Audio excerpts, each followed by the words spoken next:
The RØDECaster Pro is an extremely powerful piece of equipment if you're looking to do broadcast style audio like this. Now, right now, I'm not on my Shure SM7B. I'm on the Sennheiser MKE600, which is just out of frame right here. And if you want to learn all of my RØDECaster Pro settings for both of these microphones, they are top secret. I'm going to share them with you today. So let's get over to the desk and I'll show you the RØDECaster Pro, and while I do that, don't forget to hit that subscribe button. I'm Turbo the Tech Nerd, and it's time to turbocharge your channel.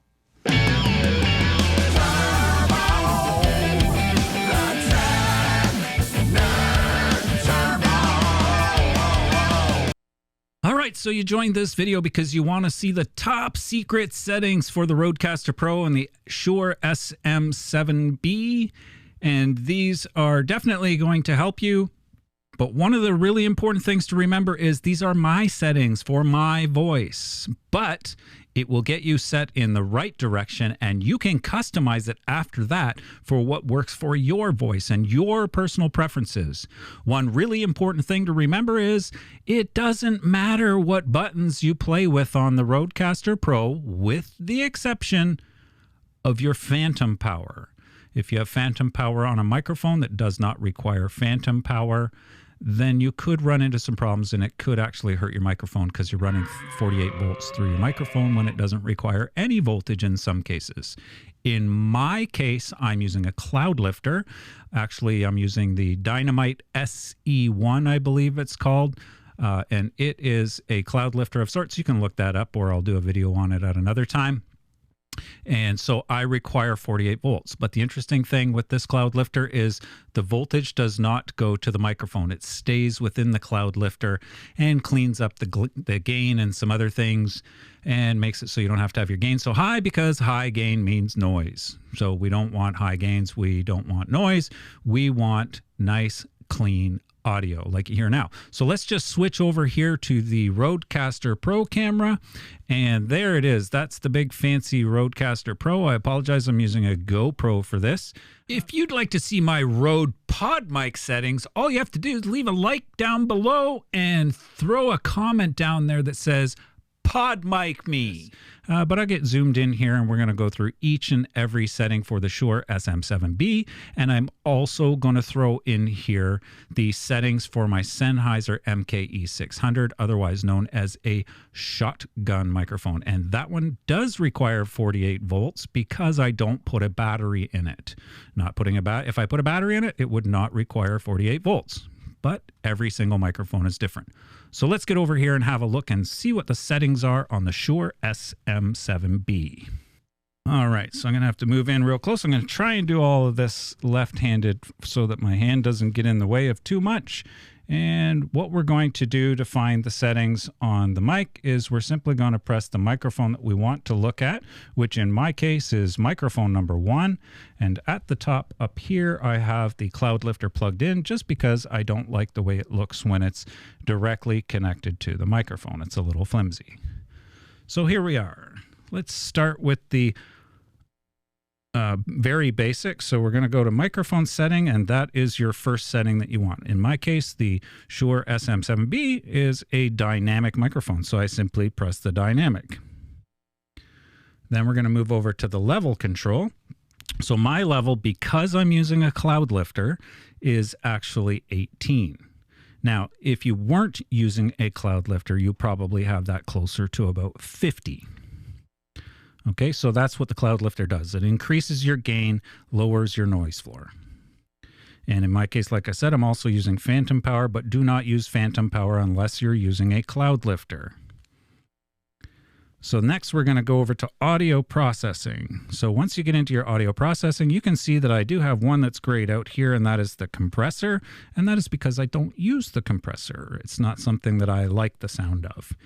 Well, we're going to go ahead into the first one, and that is my high-pass filter.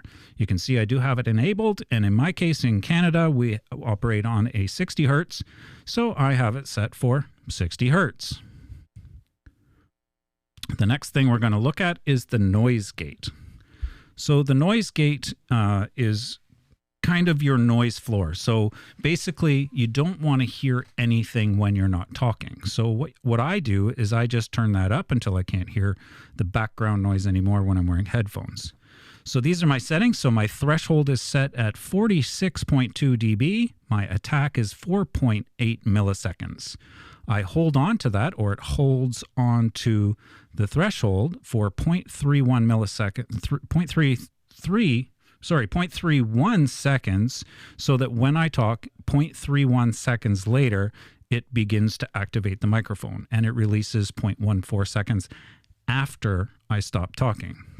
And my range is 62.4 dB.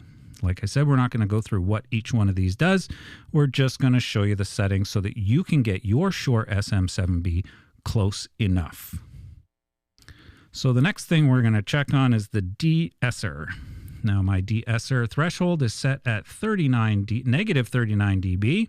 My ratio is 2.4 to 1. My attack is 1.6 milliseconds. And in this case, I have the release turned off entirely, almost to 0.05 seconds. And yes, it is enabled, as you can see here. Now there's a second De-Esser page. If you press the pages side to side, you can see here. And my gain for my De-Esser is 2.3 dB, and my frequency is 5,856 hertz. Let's move to the next one. So the next one, you'll see I have my compressor disabled. So I don't really use it. I don't like the sound of it personally. And now you get into your effects settings. So mine is tuned on the oral exciter to 1079 hertz. My harmonics are turned off completely, and it's mixed at 50%. If you press the page over button again, you'll see the big bottom. Now the big bottom is basically your bass, your nice, crispy, juicy radio voice. Yeah, boys and girls, we're going to get it done today kind of thing. And it's tuned to 111 hertz, and the drive is set to 93, and my mix is at 56. So those are my Shure SM7B settings. Now, if I want to move over here, I'm going to move over one to my microphone number 2, which is my Sennheiser MKE600, which is the one that you saw me on earlier at the beginning intro of this video. So when we look at the microphone type, it is a dynamic microphone also. And we're going to move over to the level. The level over there is 35 because it's not as sensitive of a microphone, or it's actually a more sensitive microphone, but it's just that it's using phantom power, but it does not have a Cloudlifter on it, which would decrease that level. I have the phantom power on because there is no battery in the unit. Next, we're going to move over to audio processing. So again, the high pass filter is enabled, and it is enabled to 60 hertz, as you can see there. My noise gate is set exactly the same as the Shure SM7B. So that's 46.2 dB on the threshold. The attack is 4.8 milliseconds. It holds for 0.31 seconds and releases after 0.14 seconds. And its range is 62.4 dB. Now we're going to move over to the De-Esser. Again, the De-Esser in this case is enabled at 2.3 dB, and the frequency is at 1310 hertz. Moving the page over to look at the next side of the page. The threshold is at 39 dB, and the ratio is 2.4 to 1. The attack is 1.6 milliseconds, and the release is 0.05 seconds. We're going to press the back button. We're going to go over to the effects. My big bottom is set at 150 hertz. My drive is at 94, and my mix is at 63. That is because it's a slightly different sounding microphone because it does pick up room noise, so it takes a little more to get some depth out of it.